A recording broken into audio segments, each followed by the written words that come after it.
알기 쉬운 헌법재판 이야기. 평등권. 여러분 안녕하세요. 이번 시간에는 평등권에 관한 헌법재판소의 결정들을 살펴보겠습니다. 헌법 제11조 제1항은 모든 국민은 법 앞에 평등하다고 규정합니다. 평등은 같은 것은 같게, 다른 것은 다르게 취급하는 것을 말합니다. 그래서 본질적으로 같은 것을 마음대로 다르게 취급하거나 본질적으로 다른 것을 마음대로 같게 취급하는 것은 금지됩니다. 법 앞에 평등하다는 것은 법을 적용할 때뿐만 아니라 법을 만들 때의 그 내용 역시 평등 원칙에 부합해야 한다는 것입니다. 법 앞에 평등은 아무런 조건 없이 모든 사람에게 같은 대우를 하라는 절대적 평등을 의미하는 것은 아닙니다. 법을 만들고 적용하는 목적과 취지에 따라서 사람을 서로 다르게 대우하는 것은 합리적일 수 있기 때문입니다. 법 앞의 평등은 이와 같이 합리적 근거 없는 차별을 하여서는 안 된다는 상대적 평등을 뜻합니다. 즉, 어떤 영역에서 국가가 국민의 자유와 권리를 일정 정도 제한하거나 또는 국민에게 어떤 혜택을 줄 때 서로 다른 집단 사이에 차별이 있다면 이러한 차별에는 합리적인 근거가 있어야 하고 국가기관의 자유에 따른 것이어서는 안 됩니다. 헌법 제11조 제1항은 누구든지 성별, 종교 또는 사회적 신분에 의해 정치적, 경제적, 사회적, 문화적, 생활의 모든 영역에 있어서 차별을 받지 아니한다고 규정합니다. 그렇다면 구체적으로 어떤 영역들에서 평등 원칙 위반 또는 평등권 침해 여부가 문제됐을까요? 이번 시간에는 존속 살해의 가중처벌에 관한 결정을 비롯한 6개의 헌법재판소 결정들을 통해 평등 원칙 위반 또는 평등권 침해 여부가 문제된 영역들과 그에 대한 헌법재판소의 판단 내용을 살펴보겠습니다. 자, 그럼 시작해볼까요? 첫 번째 이야기. 존속 살해의 가중 처벌. 아버지 같지 않은 아버지를 죽인 사람. 더 무겁게 처벌해야 하나요? A씨는 아버지가 자주 술에 취하여 어머니를 폭행해온 것에 대해 불만을 가지고 있었습니다. 어느 날 A씨는 역시 술에 취하여 어머니를 폭행하는 아버지를 막기 위해 몸싸움을 벌였고 이후 아버지와 화해하려 하였지만 아버지가 이번에는 A씨를 폭행하였습니다. A씨는 아버지와 다시 몸싸움을 벌이다 너무 화가 나고 흥분한 나머지 아버지를 살해하고 말았습니다. A씨는 존속살해죄로 기소되어 1심에서 징역 10년을 선고받았고 항소심에서 징역 7년을 선고받았습니다.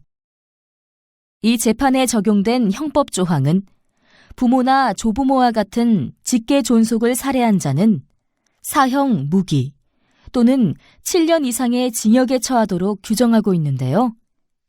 이것은 일반 살인죄의 경우 사형 무기 또는 5년 이상의 징역에 처하도록 한 것에 비하여 더 무겁게 처벌하도록 한 것입니다.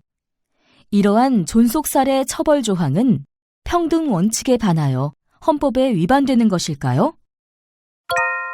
형법 조항은 어떤 범죄에 대해서 어떤 종류의 형벌을 어느 정도로 부과할지의 문제를 규정합니다. 형법은 죄질이 얼마나 나쁜지, 처벌로서 보호하려는 이익이 무엇인지, 그리고 우리의 역사와 문화, 국민 일반의 가치관 등 여러 요소를 종합적으로 고려하여 정할 사항입니다. 존속 살해는 오래전부터 사회 질서와 도덕, 그리고 인륜을 저버린 행동으로 받아들여졌습니다. 존속 살해는 그 폐륜성에 비추어 일반 살인죄에 비해 더 큰 사회적 비난을 받아야 할 이유가 충분합니다. 한편 1995년의 형법 개정으로 존속 살해죄에 대한 처벌은 종래의 사형 또는 무기징역에서 사형, 무기 또는 7년 이상의 징역으로 낮추어졌습니다. 그에 따라 일반 살인죄와의 차이는 완화되었고 법관이 책임에 맞는 형벌을 부과하는 것이 가능해졌습니다. 이러한 점들을 고려할 때 직계 존속을 살해한 죄를 일반 살인죄를 저지른 자에 비하여 더 무겁게 처벌하는 형법 조항은 평등 원칙에 반하여 헌법에 위반된다고 볼 수 없습니다. 두 번째 이야기. 변호사 시험 시험장의 서울 한정. 변호사 시험. 지방 응시생도 서울에서만 치러야 하나요? A씨는 지방 도시에 거주하면서 그 지역에 있는 로스쿨, 즉 법학 전문대학원에 재학하고 있습니다. A씨는 법학 전문대학원의 교육과정을 성실하게 이수하였고 변호사 시험에 응시하려고 하였는데요. 변호사 시험 실시에 관한 법무부 장관의 공고를 보니 시험장을 서울 소재 4개 대학교로만 지정하고 있었습니다. A씨는 시험장을 서울 소재 대학교로만 정하면 지방 응시자는 서울 응시자에 비하여 매우 불리한 여건에서 시험을 치르게 되고 이것은 불합리한 차별이라고 생각하게 되었습니다. 이러한 법무부 장관의 시험장 선정은 A씨와 같은 지방 응시자의 평등권을 침해하는 것일까요? 시험 장소 선정과 같은 시험 방법의 문제에 있어서는 다수 응시자의 편의, 시험지 배송 지연이나 보안 사고와 같은 시험 사고의 위험성, 활용할 수 있는 인적 물적 자원의 배치 등을 고려한 시험 주관청의 전문적인 판단이 존중되어야 합니다. 변호사 시험은 중간에 휴일을 포함하여 총 5일 동안 치러지는데 객관식과 서술형 문제, 서류 작성 문제 등 다양한 문제가 출제됩니다. 따라서 출제, 인쇄, 시험 시행, 답안 보관 등 업무 처리 절차가 복잡한데 이를 위한 시설들을 서로 가깝게 두지 않으면 시험 사고의 위험이 증대하여 변호사 시험의 공정성과 통일성을 해할 우려가 있습니다.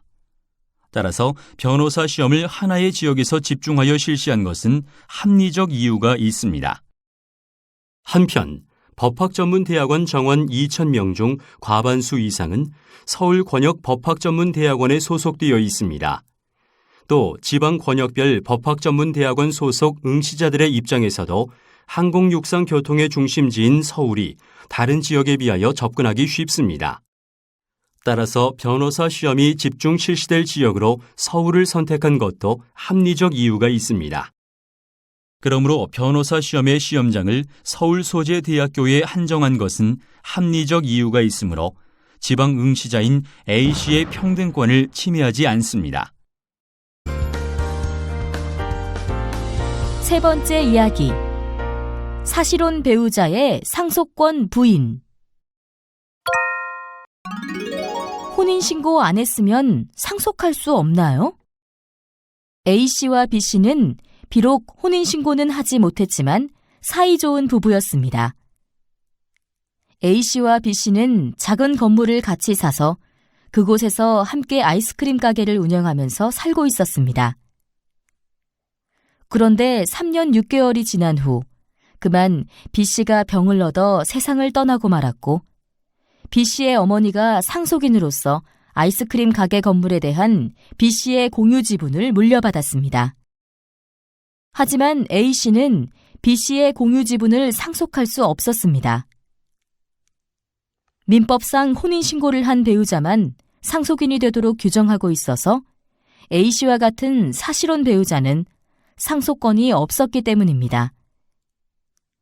A씨는 이러한 민법 조항이 사실혼 배우자를 불합리하게 차별하는 것이라고 생각합니다.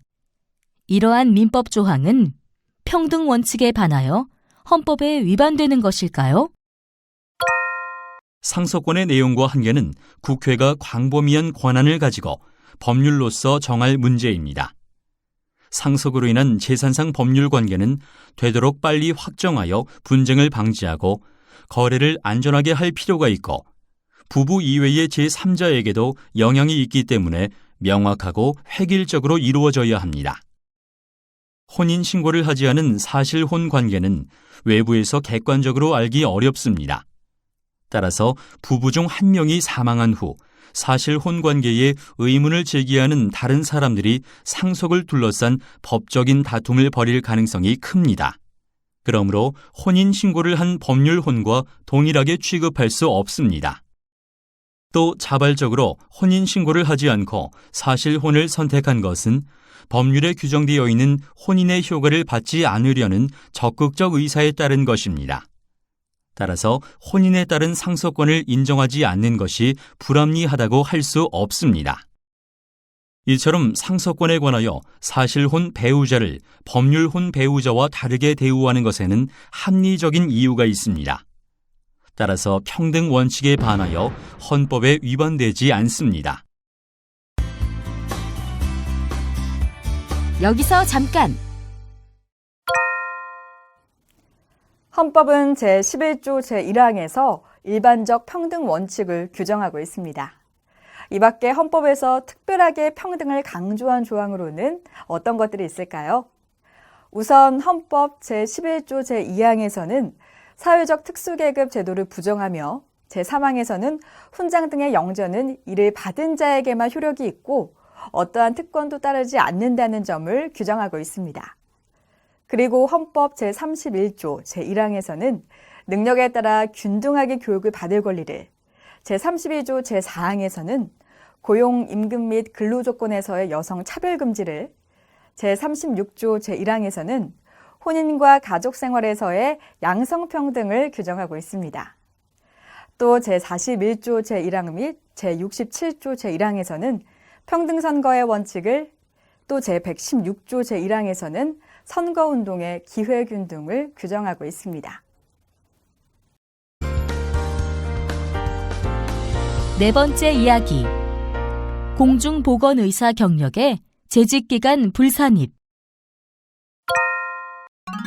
공중보건의사로 일한 기간, 연금법상 재직기간으로 계산되지 않는다고요? 의과대학을 졸업한 A씨는 의사면허를 취득한 후 3년 동안 공중보건의사로 근무하고 전역하였습니다. A씨는 이후 사립대학교의 교수로 임용되어 일하게 되었습니다.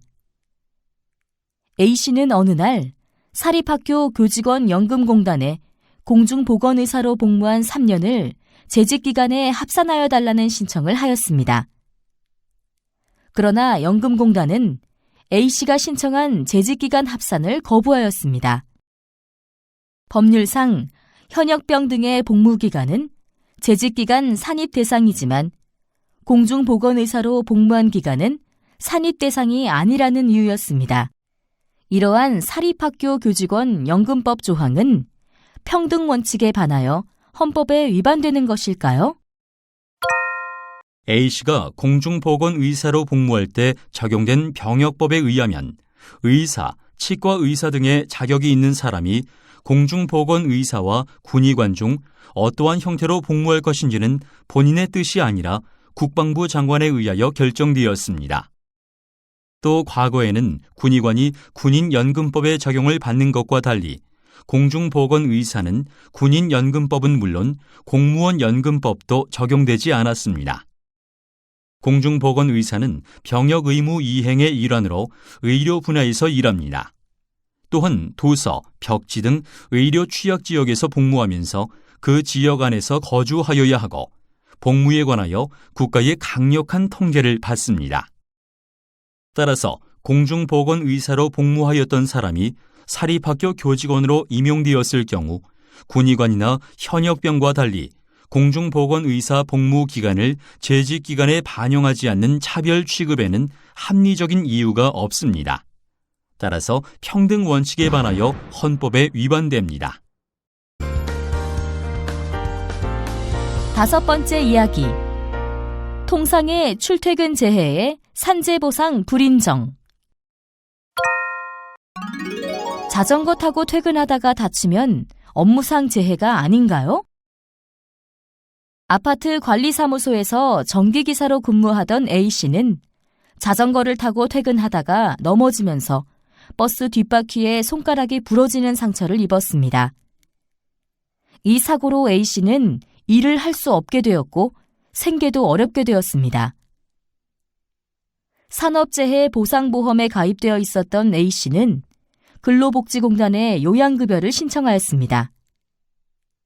하지만 근로복지공단은 A씨의 부상이 업무상 재해에 해당하지 않는다는 이유로 승인하지 않았습니다. 산업재해보상보험법은 출퇴근 시의 재해의 경우 사업주가 제공하는 교통수단을 이용한 출퇴근 중 다친 경우만 업무상 재해로 인정하고 있었기 때문입니다. A씨는 걷거나 자기 차량 또는 대중교통을 이용해서 출퇴근하다가 다친 경우에는 업무상 재해로 인정하지 않는 것이 불합리하다고 생각합니다. A씨에 적용된 산업재해보상보험법 조항은 평등원칙에 반하여 헌법에 위반되는 것일까요? 산업재해보상보험의 급여를 받을 권리는 사회보장 수급권의 하나로 국가의 재정부담 능력과 전체적 사회보장 수준 등을 고려하여 법률로서 그 내용과 범위를 정합니다. 오늘날 산재보험 제도는 산업재해로부터 근로자와 그 가족의 생활을 보장하는 기능의 중요성이 더 커지고 있습니다. 근로자의 출퇴근 행위는 업무와 나눌 수 없는 밀접한 관계에 있고 사실상 사업주가 정한 시각과 근무지에 따라 이루어지게 됩니다. 사업주가 제공하는 교통수단을 이용하지 않는 통상의 출퇴근 행위도 이동 방법이나 경로 선택이 근로자에게 맡겨져 있다는 점에서 업무상 재해로 인정되는 출장 행위와 다르지 않습니다. 따라서 통상의 출퇴근 재해를 업무상 재해로 인정하는 것이 산재보험의 생활보장적 성격에 부합합니다. 통상의 출퇴근 재해를 업무상 재해로 인정할 경우 산재보험의 재정 상황이 악화되거나 사업주가 부담하는 보험료가 인상될지 모른다는 우려가 있을 수도 있습니다.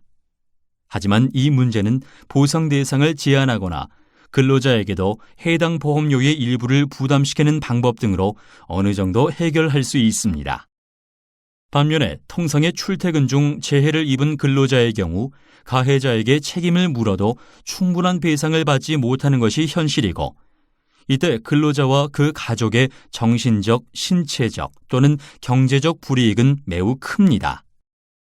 따라서 통상의 출퇴근 재해를 사업주가 제공하는 교통수단을 이용한 출퇴근 시의 재해와 달리 업무상 재해로 인정하지 않는 차별 취급은 합리적인 이유가 없습니다. 그러므로 평등 원칙에 반하여 헌법에 위반됩니다. 6번째 이야기. 예비후보자 선거운동원 수의 차별. 기혼자는 선거운동원을 한 명 더 둘 수 있다고요? 미혼인 A씨는 서울특별시 구의원 선거에 출마하기 위해 예비후보자 등록을 준비하고 있었습니다. 그런데 기혼인 다른 예비후보자 B씨의 경우 그 배우자뿐만 아니라 배우자와 함께 시민운동을 하던 C씨까지 B씨의 명함을 돌리면서 선거운동을 하고 있다는 것을 알게 되었습니다. A씨가 관련 규정을 알아본 결과 공직선거법은 예비후보자의 배우자가 지정한 한 명도 예비후보자의 명함을 직접 주거나 지지를 호소할 수 있도록 규정하고 있었습니다. A씨는 선거운동에 관하여 배우자 없는 예비후보자를 배우자 있는 예비후보자와 달리 규율하는 것은 불합리한 차별이라고 생각하게 되었습니다. 이러한 공직선거법 조항은 A씨와 같이 배우자 없는 예비후보자의 평등권을 침해하는 것일까요?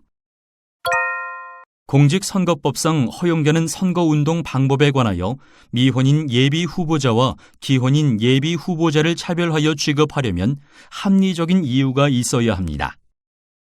A씨가 출마를 준비할 당시 공직선거법은 예비후보자의 선거운동에서 독자적으로 명함을 직접 주거나 지지 호소를 할 수 있는 사람을 예비후보자의 배우자와 직계 존비속으로 제한하고 있었습니다.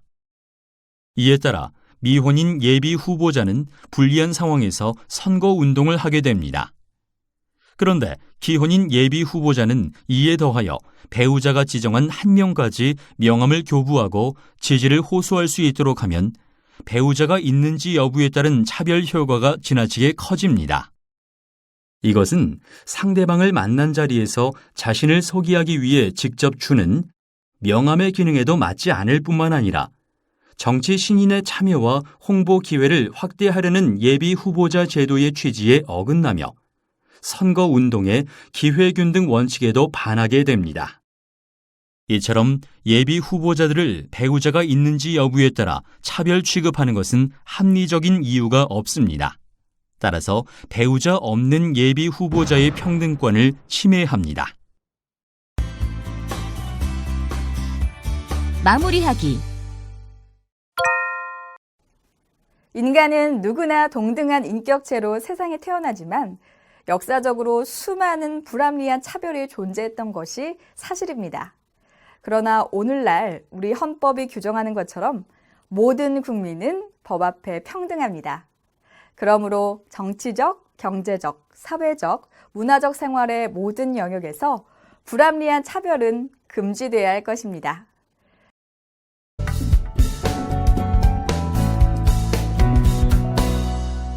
지금까지 평등권에 관한 헌법재판소 결정들에 대해 살펴봤습니다. 감사합니다.